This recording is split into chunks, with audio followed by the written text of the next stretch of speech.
I woke with a start, my heart racing and my breath coming in short, sharp gasps.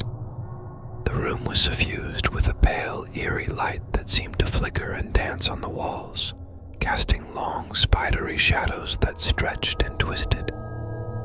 I rubbed my eyes, trying to clear the lingering haze of sleep, but the unsettling sensation remained, prickling at the back of my mind. As I lay there, the events of the previous night came back to me in fragments, disjointed and surreal. I had gone to bed feeling off-kilter, an indefinable sense of unease gnawing at my thoughts.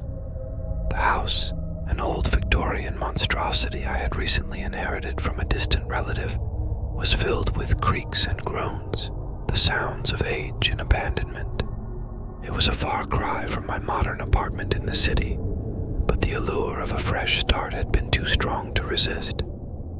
My eyes scanned the room, taking in the ornate yet faded wallpaper, the antique furniture draped in sheets to keep the dust at bay, and the heavy velvet curtains that blocked out the world outside.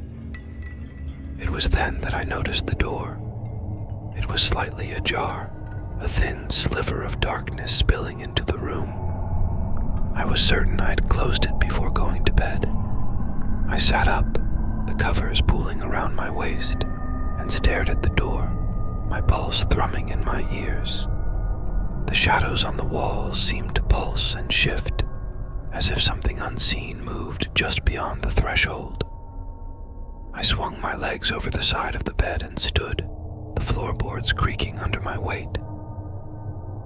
"Hello," I called out, my voice sounding small and hollow in the stillness. There was no answer, only the faint whisper of the wind outside. I took a tentative step towards the door, then another, my heart hammering in my chest.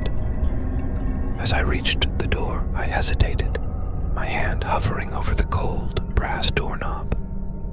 Steeling myself, I pulled the door open, peering into the dimly lit hallway beyond.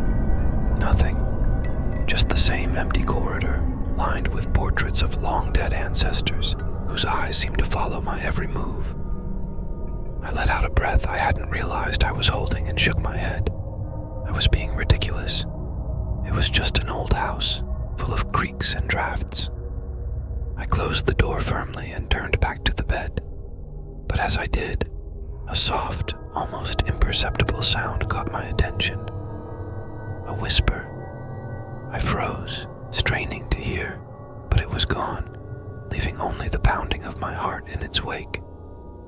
I glanced around the room, my eyes landing on the full-length mirror in the corner. For a moment, I thought I saw something move in its reflection, a flicker of shadow that wasn't my own. I took a step towards the mirror, my skin tingling with a strange mix of fear and curiosity. As I got closer, I saw my reflection staring back at me, pale and wide-eyed. But there was something off, something that made the hair on the back of my neck stand on end. My reflection's eyes seemed darker, deeper, and filled with a knowing that sent a shiver down my spine. I reached out to touch the mirror, my fingers trembling, and as I did, the room around me seemed to shift and warp. The shadows grew longer, darker, and the whispering returned, louder this time, a cacophony of voices that overlapped and intertwined. I stumbled back, my hand falling away from the mirror, and the room snapped back to its previous state, the whispers fading into nothingness. I was shaking now, my breath coming in ragged gasps. This was no ordinary house.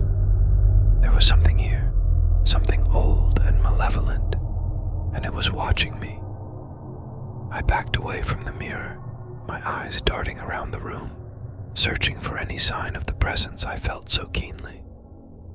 Suddenly the room was plunged into darkness as the flickering light sputtered out.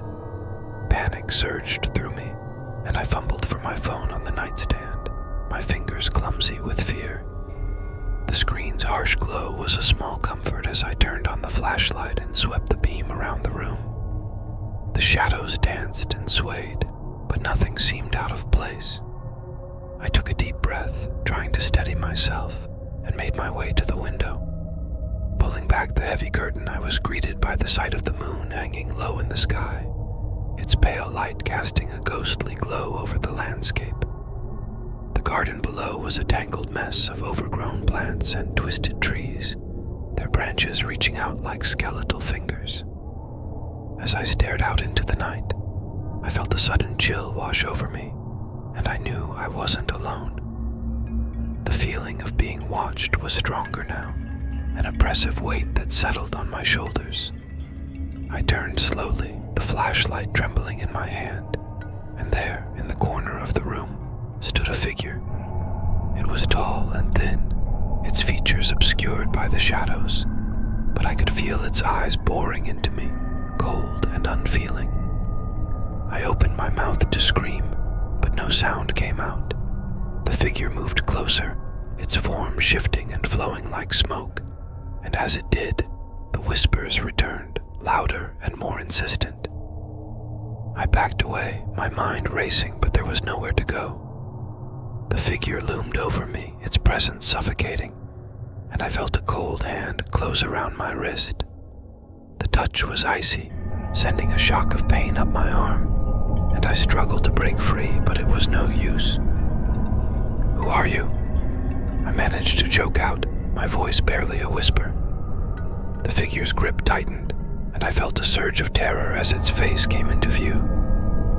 It was a mask of shadows, indistinct and ever-changing, but its eyes were black voids, endless and empty.